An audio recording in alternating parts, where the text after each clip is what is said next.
At Your Own Risk, the Copilot podcast is back on, and this is episode 22.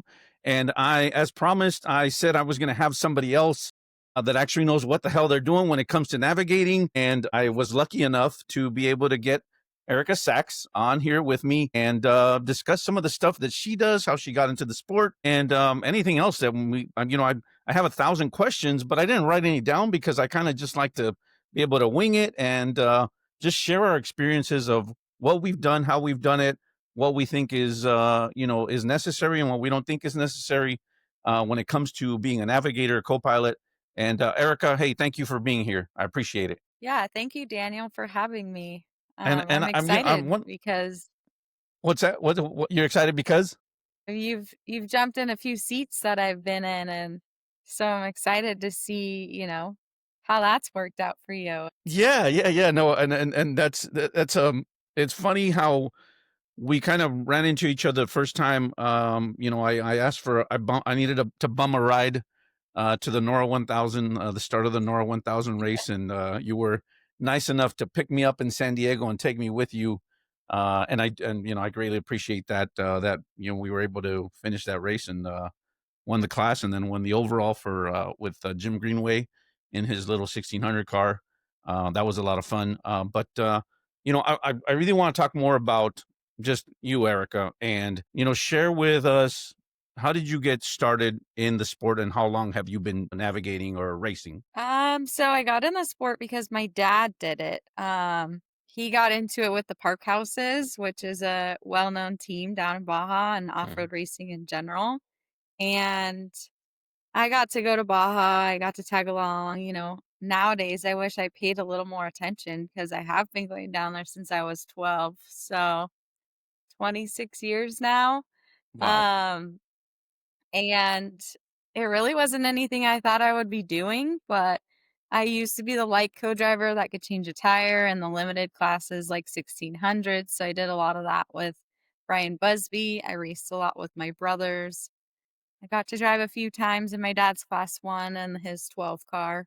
But navigating at the level that we're at now in trophy trucks and trophy truck specs kind of started after I started racing rally, and Sarah Price gave me the opportunity. So I had a lot of experience, but nothing like the experience I've had for the last 10 years. That's when we really started turning up the notch, getting into the big classes, actually coming to it with a lot of knowledge. Racing rally taught me a ton about detail. And so that's what I feel like I bring to the table in off road is rally experience and details. And I absolutely love that style. That's awesome. And I know from you, you also have um, a teaching class or a seminar. Is that correct? Like through Waypoint? Is that how did that come about as far as making that into something that you saw value in it and said, I should start this. How did that come about doing that? That's a great question. Okay, so I really put everything I have into this. I could talk navigation all day. I'm super nerdy about it, but I started getting people that would just start asking me questions.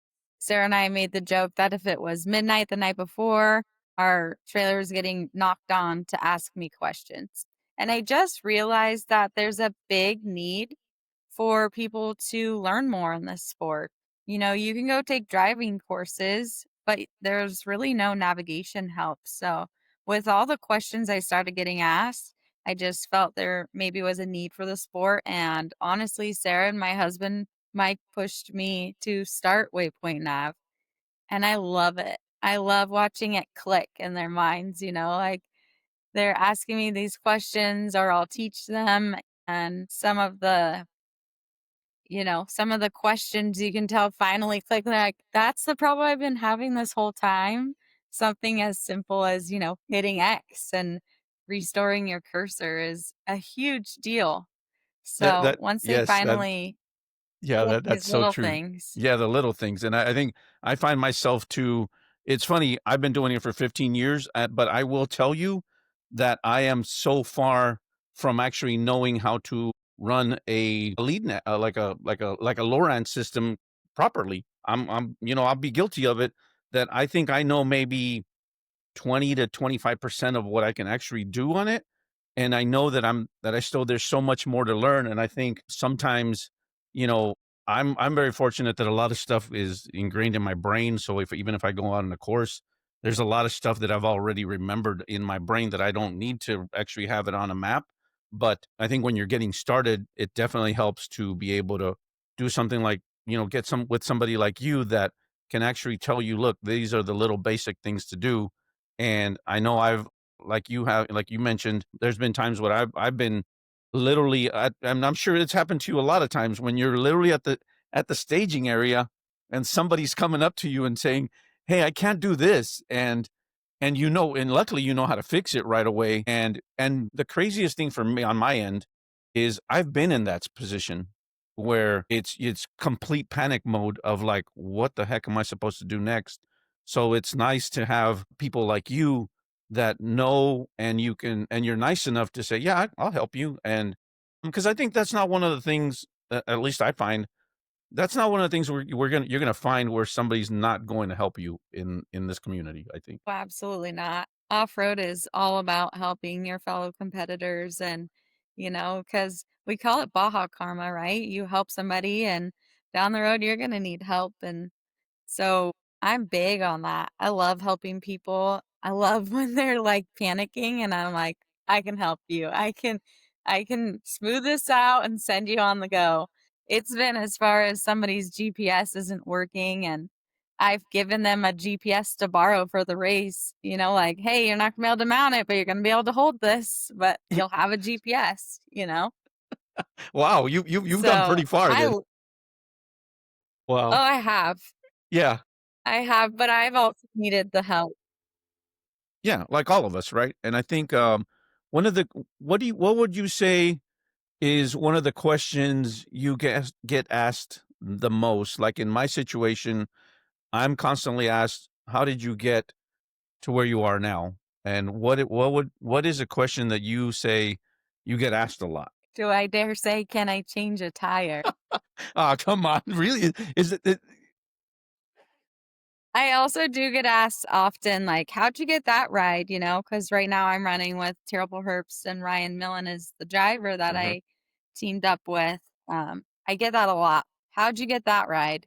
And I say, I don't know, go ask my driver because I don't have the reason why. I do work really, really hard at it. Like it, me and Ryan have it down to a science, but I get asked often, can I even change a 40-inch tire? Yes, I can. Can I do it in 45 seconds like Jones? Absolutely not. But I can change a tire by myself. I do think it's a little bit more helpful to have two hands out there just because one can be getting the spare while the other's taking the tire off. I can do it by myself. Ryan and I prefer to do it together. And I think on in that situation, I know I've had to do it by myself and I've had to do it with someone helping me. And you're right, it definitely is a lot easier when you have one more hand there. I know with funny with Kirk, we still haven't gotten the way we were gonna do it precisely to make it a little bit faster. And I've been thinking about that Yeah. this month. I'm like, no, we need to do this, we need to do that. And it's so fun to be able to adapt and keep learning on ways to make it better and faster, just because we understand that it's costing you time every single time you have to pull over. But I gotta ask you, because you've done rally before. You did it with Sarah, right? Sarah Price, or who did you do the? No, I never did rally with Sarah, Oh, actually. okay, I thought you did. Okay. No, Sarah's never done a rally like that. You mean Okay. like Dakar rally? Yes, yeah, yeah, Or yeah. no, I have not done Dakar rally. Okay, Sarah is new to that. This will be her 3rd year. okay, Um, I do stage rally, so like the Subarus and stuff like that. I got a really cool opportunity to go with Chrissy Beavis, who is one of the best navigators in rally. okay. She asked me if I would navigate for her at one point, and I was like, "I don't know what I'm doing." And she said, "I'll teach you." Oh, and I think that would be like if I went to somebody and I was like, "Hey, do you think you wanna navigate?" And they're like, "I've never done it before." And I was like, "No, no, I'll teach you. You come with me." Yeah. It was one of those things where I got to learn on the fly. She was willing to teach me, and I just fell in love with it. Um, and that's what really I was like, "This is what you can do navigating? It's amazing." And that's actually how I met Ryan. We used to race against each other. Okay. Okay. So what has been your I'm guessing that was probably one of your better experiences as far as navigating and being able to learn something new that you can actually translate into off-road. Was it pretty easy to do that, or was it a little bit difficult as far as symbols and things like that? It's quite a bit different. In stage rally, we write everything in a book, and our stage is the longest one I've ever done is 22 miles. Oh, wow. So, you write it in a book, you read it out of a book, and then you do your 22 miles, and it's balls out for 22 miles. Like, one of the races I did, a 22-mile stage, our top speed was 109, and we averaged 103 for the 22 miles. No way. So that's like yeah. So that can be kinda crazy. I have a watch that does all that for me, but so that's like a really big difference in off-road. There's little bumps, there's not really rocks, everything is very plotted out. The road doesn't change like off-road does. It's quite a bit different. I don't think you could take, like the easy, medium, hard, or the basic off road and go do well in rally, but the details in rally make for really good off road. Now, we don't use all the details that rally has. Rally is so beyond what we get in off road. And Ryan and I have worked really, really hard to implement as much as we can. And there's also more that we can implement that we actually want to implement, but that requires a little more instrumentation on our pre-runner side for distances and such. But we, when I came to him or when he came to me and asked me to navigate for him, I'm like, what do you want to work on? What are your strengths? What are your strategies? We spoke the same language, except for he does 1 through 7, and I've Okay. always done 1 through 6. So that was a little mind game at first, but now I love it. I'm like, why do you need a 7? And now I like a 7. Um, but there's a lot of differentiations that you get and different words. And Ryan and I have decided, where people are just kind of getting through, we're gonna mark it, make it flow, make it fun. And it's so the sections that we hate the most, we work on the hardest and then we'll go from there. But like the Rocky, just kind of get through it. We have a whole strategy, and thanks to Rally, we've been able to put that into words. And I think that's the hardest part sometimes is figuring out how to name something or how to describe it so your driver gets it. And Rally has helped a lot with that. Do you find yourself that when you're doing something like that, are you using more symbols or numbers, or what is it that you're doing when you're doing that, when you're working on something like that? Uh, so I use symbols, but I've caught myself being a little lazy in using symbols lately because I do mark everything with a name. If it's just a rock, I'll just drop a rock icon on the right or left, but I name every single waypoint that I'm putting in. It's no longer just symbols. I've never really been into symbols because if you edit or something goes wrong, your symbols can all change. Um, and there's times where people are like, "I just did all of this and they're all blue dots." And I'm like, if you named them, you would I so I've gotten a little bit lazy on making my icons. I used to be very particular and very critical because that used to be, you know, my yellow caution was my D1 danger, my red plus was my D2 danger. But now I just throw it into the note. I do everything on the fly. I don't do any editing afterwards except for splicing out some lines and maybe figuring out a little bit of spelling errors, but um, I'm not big on icons. I Okay. love to have the detail and I like to be marking exactly how I'm seeing it right then. Now I gotta ask on that same kind of, do you like it when your driver has everything you're reading, or do you like it when the driver has as little information where they're actually taking more information from the navigator than they are. Because I know when I started, I would have guys that, I mean, I started in trophy light trucks, and then I went to UTVs. And I remember in UTVs, I was asking guys were asking me like, how big of a screen do I need to put on my end? And I said, how about you don't put a screen and worry and rely Yeah. on me because that's my job. And I felt that the guys that did that, we were actually faster than the guys that actually had a screen in front of them.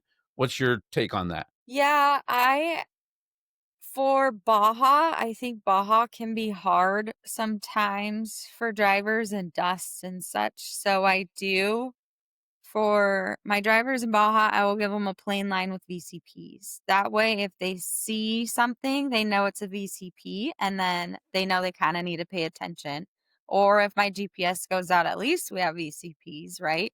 I don't give them, because if they're seeing like a red plus or a skull and crossbones, and to me, I could have a skull and crossbones off the side, meaning like if we're going to pass somebody, I don't want to end up hitting this rock or this ditch. And they'll just kind of like, there's a skull and crossbones, so I get rid of it. Now with Kirk, you ride with him now. I just turned his GPS off. I don't give him the opportunity because he will zone in on that. He'll try to analyze it a little bit, if you know what I mean. Yes. And so I don't I think it's situational. I also think every driver is so different. So I just kind of think about their experience. If they're good at listening, if they're kind of visual, maybe give them that. I do like to give them the miles per hour for speed zones. So I'll like make that really big on their GPS in the middle of their steering wheel. But no, they don't get all my info. They probably couldn't even understand it. And that's something that I tell people like, my notes are my notes. My driver could look at it and be like, I have no idea what that means. But what matters is that I get it out and they understand it. Because Yeah. I use a ton of shorthand. Yeah, no, and I think I've become to where, I know I want for me as little information as I can, just because I know, which I'm sure you're the same way. There's some sections where you're gonna come into a bunch of silt and you know it's there, and you're gonna tell your driver, but sometimes, like you said, maybe you decide I'm not gonna put the a silt thing on here just because I know it that well. But I mean, do you find yourself in those situations where you're putting less information, especially if you know you're gonna be reading it? Do you just put less information knowing, or do you still actually put that information on there? No, just VCPs really. Sometimes race miles. I don't think they really need all the information. I think it's more of they use it as a reference sometimes on lake beds or something like what direction am I supposed to be heading? Or maybe they'll glance at the miles per hour. That's why I think VCPs are kind of nice because if I'm saying like, hey, you have to stay right to a VCP, you have to Yes. stay, there's times where I'm like, "Don't turn until it beeps," and then I beep with it, and then we can turn. I'm very, very particular about VCPs and movement around VCPs and making sure we feed toward the VCP if it's tough, and there's times where I'm like, "Don't even think about turning left until I tell you it's beeped," you know? But sometimes if they have that information in front of them, they're a little less antsy Yeah. because they see it coming and know they have to be within a certain distance. Yeah, and I know when it comes to the score series, obviously hitting those VCPs is so important, and it's interesting that when you're in the vehicle, obviously you're going at full speed sometimes, and that I know in my situation, I know where the driver is seeing, well, there's a left line over here, and it looks really fast, and it's like, yeah, no, but the VCP's on the right side, and I tend to do the same thing. I'm like, you need to stay on the right, the VCP's to the right, and things like that. Now you're getting ready, um, to go race the Baja 1000, is that correct? Yes. Yeah, and, when do you head out? Have you pre-ran that course yet, or are you still have to go pre-run it, your section? We leave on Friday. I mean, it's the same as last year. So have I pre-ran it? Yeah, 3 times. We're gonna do another 3 times. Okay, and I was curious to talk to somebody else about it based on that they really didn't change much. I mean, what do you think of that? Is that just, laziness on their part, or are you like, "No, it's fine, it's the same as last year, and I don't have to mess with it that much." I mean, what is your take on it as far as that they didn't do that much of a change on the course?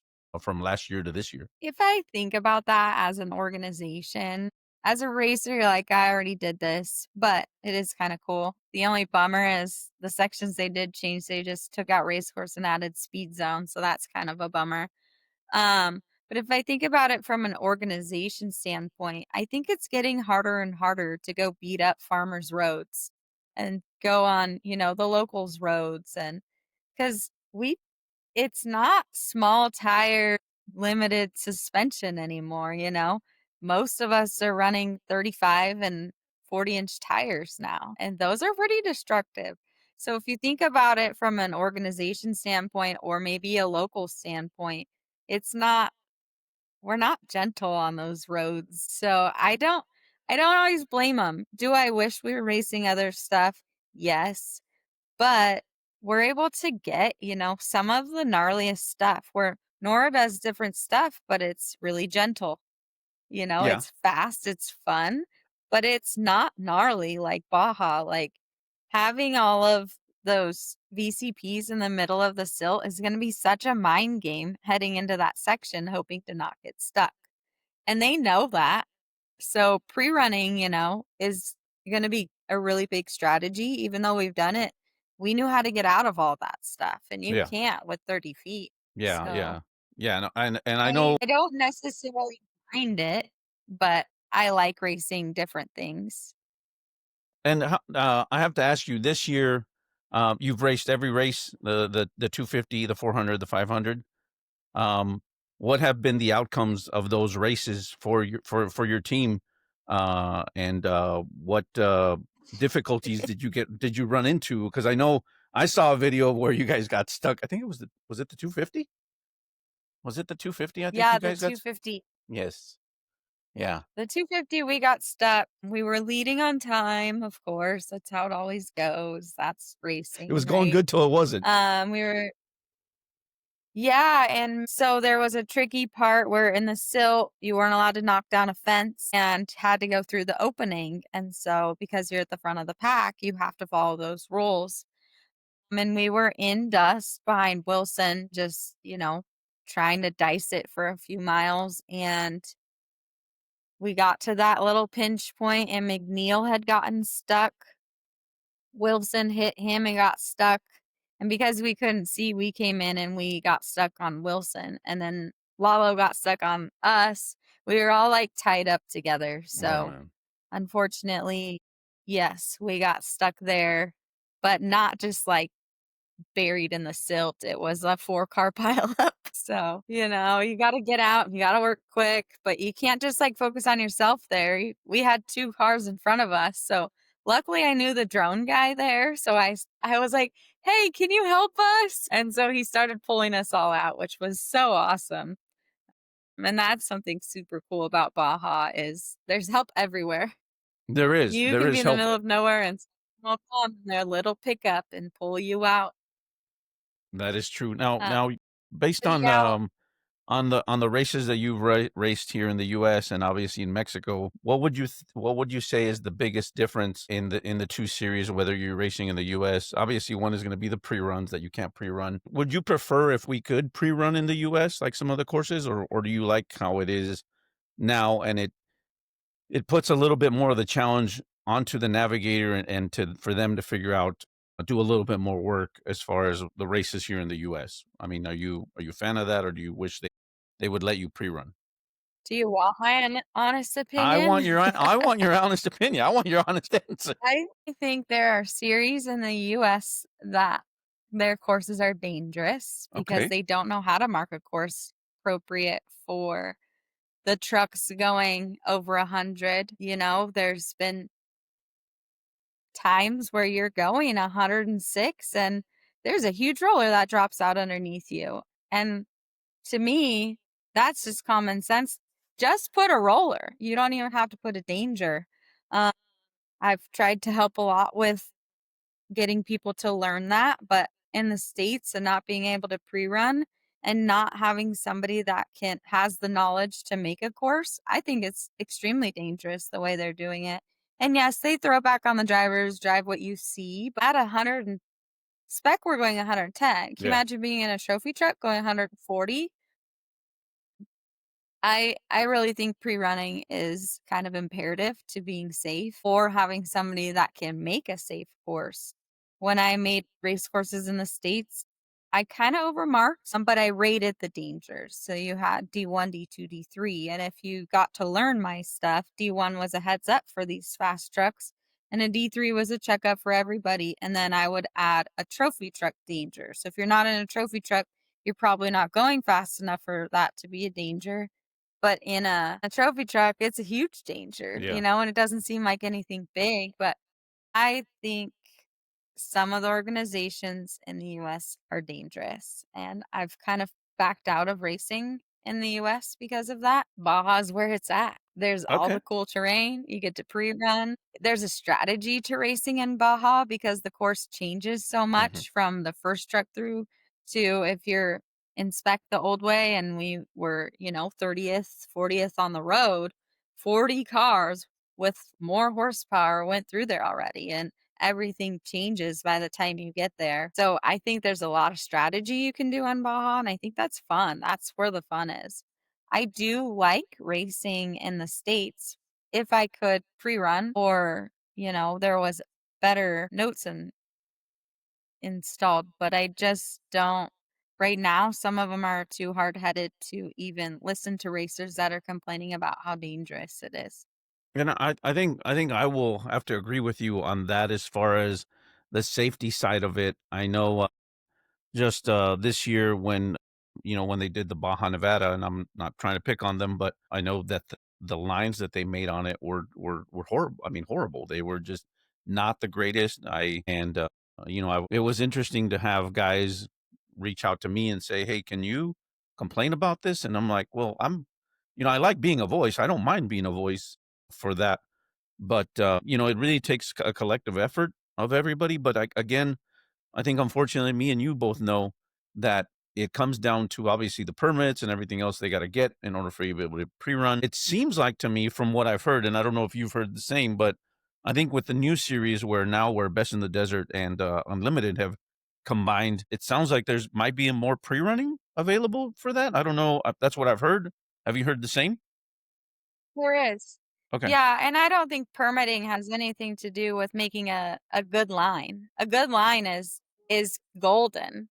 You can have limited dangers, but your line is good, and I think that's okay. I've tried to help with the line correction, but it falls on deaf ears again. Some people are a little too stubborn to learn, and so I think a lot of organizers are stuck on doing it the old way, and that's great for the old way, but we're not doing it old anymore. We have suspension that changes itself in a corner and a bump now. We Yeah. have, you know, we have so much technology on our trucks that our alternator, you can't race with one alternator because there's so much technology, and we can't even get these organizers to get with the program and, make a clean line for us. Yeah. And all it is saving it a different way. They're all saving it as a USR, and they need to save it as a GPX. And I have had several texts and communication, and people think they draw it on Google Earth, but that's not the case. They're saving it wrong and ruining the file. And I've tried to explain that, but I And don't that know what I'm doing. So I'll yeah. just Baja. You're just a navigator. What are you talking about? Yeah, I don't know what I'm doing. I'm the one that reads it, but Yeah. I don't, yeah, it's not a big deal. Yeah. Yeah. So, obviously, we were talking about the 1,000, and then we were talking about the new series that's coming up. When it comes to what you're doing with your own your teaching on the Waypoint Nav School, what's the best way for people to get involved in that? Do you have a website? Do you have a link? I know obviously you have your Instagram page. What is the best way for people to start learning or even asking you questions about it? If they have a navigator that they want to send or train, is there classes that they can show up to, or is it everything online? What is and what's your best suggestion for anybody that's wanting to send somebody to your training? What would you all those questions? I'll let you answer them. So Waypoint Nav School I do have a website. I have a couple different courses. Most of them are online thanks to COVID. I fought the online thing for so long and wanted to do it in person to shake everyone's hand and, get to know their faces. But COVID pushed me to make it online. So now I have level 1 and 2 online. Level 1 is all about GPSs, nothing more. I just explain how to use it. Level 2 is more notes based, how to make notes, how to read a line for 1 through 6, how to edit notes, and kind of what I do. My shorthand, my icons, all of that is in that class. And then I just put one out to just edit notes with me live. So I'm going to edit my own file for this course. It's an easy one to learn on because it's exactly the same. We cut out a few waypoints, get rid of old information. So I'm going to edit my file live. Everybody can watch it. I could be like, put this in, do this, and you can do it on your end at the same time. And then I'll help you with questions, edit your own if you have something tricky. I have a couple teammates that want me to help them add new lines on their file and just a lot of different things you can do. And then I do in-car training. So if you have a car or need to use one of my cars, I do just navigator training, or my favorite is to do driver and navigator training together. So I learn how they're communicating, kind of find their little deficiencies, and or what is the navigator saying that the driver doesn't want to listen to, or maybe the tone, maybe it's too wordy, I'm really big on you kind of talk like a robot because they're not listening to everything. So less is more in terms of navigation, and I teach that. I teach that a lot. I agree with you on that, where less is more. I think, I will say one of my personal things that I learned was I will admit, I was a complete, like, just like, "Oh my god," like, real where everything was, like, too s almost too crazy, right? When because you get in the moment, your adrenaline starts going, and one of the weirdest things that I found out was watching F1, where when they tell the guy to pit, the box, they just say box. It's like, and so the things that I learned from F1 of how calm the guy that's talking to the guy that's going, you know, God knows how fast they're going on those F1 cars. Um, the guy that's communicating to him is like on a Sunday stroll, like just the most monotone, and I was like, "Wow, that's crazy." And I'm like, "I wonder if what would happen if I did that?" And I started doing that, and I realized that it was making a huge difference of, like, to the point where now people that I was navigating for would be like, "Man, you're, like, really calm over there." And I'm like, and I'm really wasn't calm, it was just my voice, being calm and keeping them at that level. I was gonna ask the same thing, when you're doing the navigation stuff, do you do it for lead nav, Lowrance, or Garmin, or all 3, or is it just mainly on, like, a Lowrance system? I mostly train on the rants. I do have some Garmin trainings. I'm just not as fluent in Garmin as I am in Lowrance. I've had the chance to mess up a ton of stuff on Lowrance, so I teach from messing everything up. Like, hey, I've messed this up. Don't do this. Or if you're gonna do this, do that. But yeah, mostly Lowrance. I will do some Garmin. I don't know anything about lead nav, but yeah. If we go back to what you were saying, staying calm as a navigator, I get that a lot. There was some in-car audio at Nora when I got to race with my dad, and so many people are like, "Could you be more calm in there?" And honestly, my heart rate is so low, it doesn't spike. I'm just chill, but I've learned that I'm so focused on the GPS and communicating with my driver that I don't know anything around me going on. Like if someone wants to talk to me on the radio, or even if my driver starts to talk to me, it's kind of like waking me up out of a dream. I'm just like, what? Like I'm so focused that it's just like, it almost startles me like, oh, there's something else going on around here. I thought I was just me and the GPS or me and my driver. And we just get in sync and just flow, and that's the most fun. I can tell, you start to feel everything. You can feel the brakes, you can feel the gas, you can feel what the suspension's doing. You can tell if your driver's listening to you, if they're not listening to you, just by knowing your driver's style and knowing, what gets them going. Yeah, no, that's an So awesome feeling. I think for me, it is definitely you get to that moment where you're literally feeling the car, the whatever vehicle you're in, and the driver all as once. And I know I'm pretty when I start feeling like that, where I can feel whether the driver is slowing down, not going hard enough into a corner, or not slowing down enough. I mean, uh, I'll get to the point where, yeah, I'm feeling the vehicle itself going in and out of corners and stuff like that. So yeah, that's an awesome feeling. I'll get the same way too, as far as when you're saying where you completely zone out, and that's what you're doing, and that's all that matters at that point. And I love that feeling of like where you basically shut the whole world off, and that's all you're doing is that one job. And I think if you that's the if you were best going feeling to in the world. yeah, yeah, yeah. What advice would you give somebody that's trying to get into navigating? My biggest advice is to stay calm. Staying as calm as possible is number one. I don't think there's any reason that a navigator, I mean, there's times when you kind of lose it, your day is just kind of shot. But for the most part, like your driver is getting all the emotions. You're just feeling what your driver's feeling. And so you have to stay calm over there.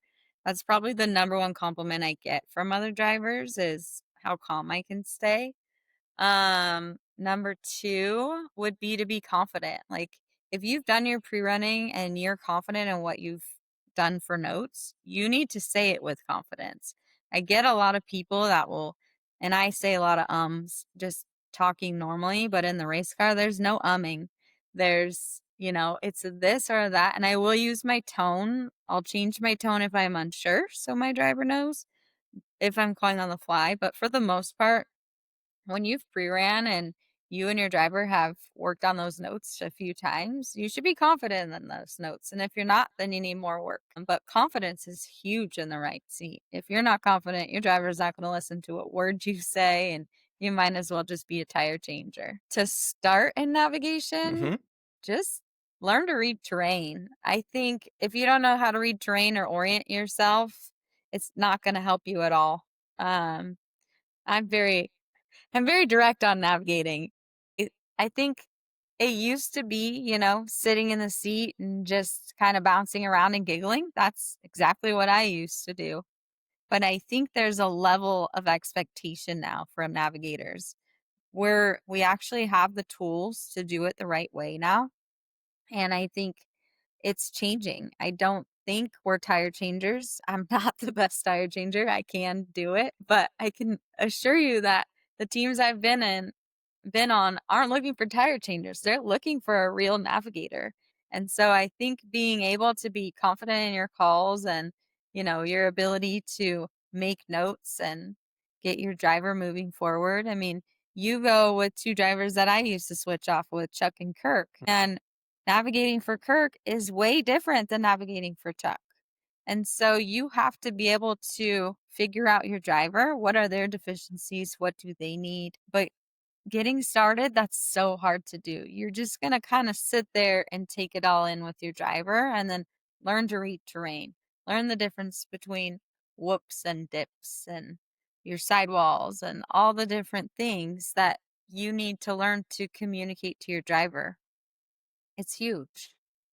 Yeah, and I think, one of the things I tell people a lot when I do get asked, how to get involved, is I'm like, you have to start volunteering to be on a team. Like, whatever wherever you're gonna start, on some of Yeah. those, you're never going to get involved if you don't become a part of a team sometimes at all, you know? And I don't know, in your situation, obviously, Yeah. you are already in it, you know? Yeah, I think volunteering for a team is a great way, but it's kind of hard to get onto some teams. So if you just show up and you're at the pits and you're willing to help sometimes, or if you have a friend that's working on a car, ask them to help in the garage. I do think that's a great starting point. Yeah, volunteering, asking to help, but I just think being in the right place at the right time sometimes is helpful. I've been lucky enough that I kind of grew up in it, so I wasn't trying to, I already knew the people when the time came, but I think if you make yourself available and go to races and meet people and ask to help in their pits. I think that's a great way to get started Now, do you still because remember there's the going to be either that team or Yeah, yeah, yeah. No, I was gonna ask, do you remember the first time you actually navigated, and were you ready to navigate? Did you know, "Oh, yeah, I can navigate, like, no problem," or was it just one of those, like, "We're gonna put you in because we're in last place and we're just gonna have fun," or how did that go? uh, one of my first, so I navigated with my dad a lot, but one of my first experiences was actually with Dale Eberts of all drivers. Like he's one of the best. And he was so smooth. I was just in there to giggle for the most part. He knew the course. It was Laughlin. I was a very good co-driver for Laughlin. I was probably like 80 pounds. I could change a tire if needed, but I didn't really have to do much. I was really there to have somebody in the seat and be little in that limited class, you know? The real change was when I learned how much detail you can get from that. Okay, okay. Alright. What other questions did I have? I'm thinking of, is it, do you and I know, obviously we both did, Nora, you've done Nora before. Do you find that I know in my situation, I will say that I right away kind of didn't even start using the flip book, and I automatically went to, the Lowrance system where it had everything on there already, and I feel like I got, like, a little bit cheated, but, do you still use the flip book, or do you use the Lowrance when you're running the Nora? So Nora 1000 this year was my first time. Oh, okay. I did not use the book at all. I know how to use the book. I've done a lot of the rally raid training, but I don't know. I didn't touch the book. Just gave Okay. him my time card to be honest. Did I think I was being cheated? No, because I was with my dad and he's only driven a truck one other time. And I haven't been in the truck with him or raced with him in 20 years. So it was kind of a learning game. You know, it was like, this is either going to go really, really good or really, really bad. And he really wanted to like see what I do over there. And he wanted to learn my style because I'm like, "Do you want me to do it your way? Do you wanna learn my way?" You know? So it was a big learning curve for him. He picked it up quite nicely, pretty quickly, actually, I was surprised, but we had a blast, and I don't think it would have been as fun for both of us if I had to use the book and he needed to try to learn it differently also. Oh, okay. Okay. No, that makes sense. That makes sense because I know, but how many did you drive every day or every other day, or how was the schedule when you were running Nora? I did every other day. Okay. Okay. All right. And Yeah. that was with your father, your dad was driving every other day as well then, or was it with other different Uh-huh. drivers? It was me and him and then Matt Cullen and his co-driver Jimmy on the other days. Okay. All right. And I know I had a ton of fun. Obviously, I get to navigate every single day and every single mile. That's a lot of work, but I'm just glad that I can get away from work and do that kind of stuff. But I don't want to keep you too long. We've Yeah. already been almost 50 minutes here. But anything else you want to share, Erica? Maybe that I haven't asked that you're like you'd like to say or anything anything you'd like to share. Not necessarily. I just think racing is a blast and a question I do get asked a lot is why don't I drive? And this is probably one of the funniest questions because I'm not a confident driver. I am a very confident navigator, but I'm not a confident driver. And there's a joke on our team right now that if you handed all the navigators keys and said, like, you guys drive yourself to the drivers meeting, we'd all look at each other and be like, we don't drive. We do not drive. It's a big joke. You When know, you take a navigator to a race, we don't drive. that is crazy because me and you obviously don't know each other that well, but we both navigate. And that is actually one of the things that I say all the time. Like when people ask me, I'm like, I don't drive. I mean, people will tell me, they're like, why don't you buy a vehicle? And I'm like, are you kidding me? I don't drive. I'm like, I navigate. And it's interesting that you say that in that you are so confident in that. Like I can navigate, I tell myself, I can navigate the hell out of anybody and get them to the finish line because I'm that good, or I think I'm that good. And it's just so awesome to hear you say that, because I'm not crazy then, you know? No, we all say that on the Terrible Herbs team. You can get all 4 of us in somewhere and we're like, we're not driving." So in that team, there's 4 trucks then that run? I mean, I know I've seen it in the videos and everything they got a lot of trucks. So they have 4 trucks We out there? have 3 we have 3 trucks, so we have the trophy truck 19 and then 2 spec trucks. The 219 are right now are the 200, and then the 263 is what I'm in with Ryan, Okay, and then okay. there's 4 crew runner trucks. Okay, alright. So, wow, that's a pretty good sized team. So, and you guys have been doing some testing, for the Baja 1000, out in, Barstow, correct? This, past week or so? I noticed there's been a lot of videos on Instagram and stuff, and, who makes those chassis? What chassis, who makes those trucks? So we have the 19 Industries chassis. It used to be a different name, now it's 19 Industries, and they build a very nice truck. It does look like a very nice truck. I But mean, yeah, it holds up. yeah. We've been doing a ton of testing. We trained our teammates that go in the truck with us that switch off. We did some nav training with them. I did some nav training with another team, and then we did our like testing day. So it's been a long 3 weeks in the desert, but I'm ready to get down there and do what we do. There you go. And there is actually one other question that came to mind right now when you were saying about the build and the trucks.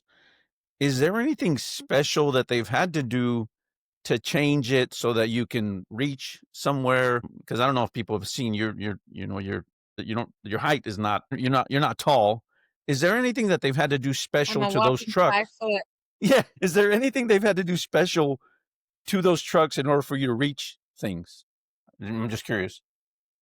So I have my own booster seat. I don't like a lot of booster because I like to be in the seat still, but I do have this little platform that I call Little Legs that my husband made for me. And they used to go in the other builders' trucks, but they've made me wear it magnets to the floor so it pops in and out really simply.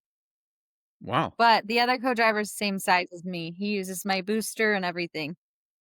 Okay. So Okay. What about the tires? Is there anything that they made anything special to take the tires out or be as far as height and reaching them or anything like that? Is there anything special that you guys had to do for that or so they're in the same place as all the trucks. The okay. difference is our so there's a ratchet strap that on a lot of the trucks goes from the bottom to the top, and I had to climb up on the truck to reach that. So now there's just 2 that are sideways, and I actually really like it, and I think it's a better way Oh, okay. because Have if any it other gets teams bumped, adapted you that? don't.